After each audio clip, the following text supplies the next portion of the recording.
आगामी पावसाळ्याच्या पार्श्वभूमीवर सोलापूर शहरातील जलनिस्सारण व्यवस्था सक्षम करण्यासाठी महापौर विनायक कोंड्याल यांच्या अध्यक्षतेखाली महानगरपालिकेत महत्त्वपूर्ण आढावा बैठक पार पडली। यावेळी शहरातील 74 नाल्यांची सद्यस्थिती, नाला सफाईची प्रगती आणि प्रस्तावित 19 नाला विकास प्रकल्पांचा सविस्तर आढावा घेण्यात आला। बैठकीत विभागीय कार्यालयांकडून सुरू असलेल्या नाला सफाई मोहिमेचा आढावा घेण्यात आला। अधिकाऱ्यांनी दिलेल्या माहितीनुसार शहरातील नाला सफाईचे सुमारे 70 ते 80% काम पूर्ण झाले असून उर्वरित कामे युद्धपातळीवर सुरू आहेत।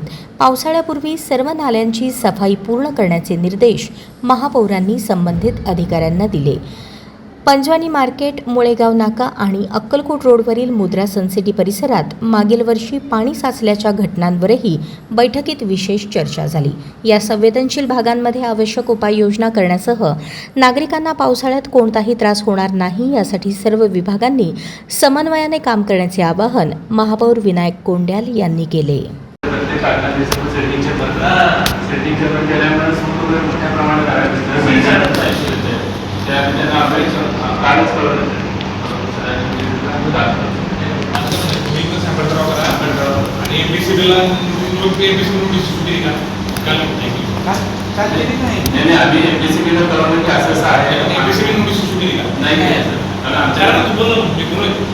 अभी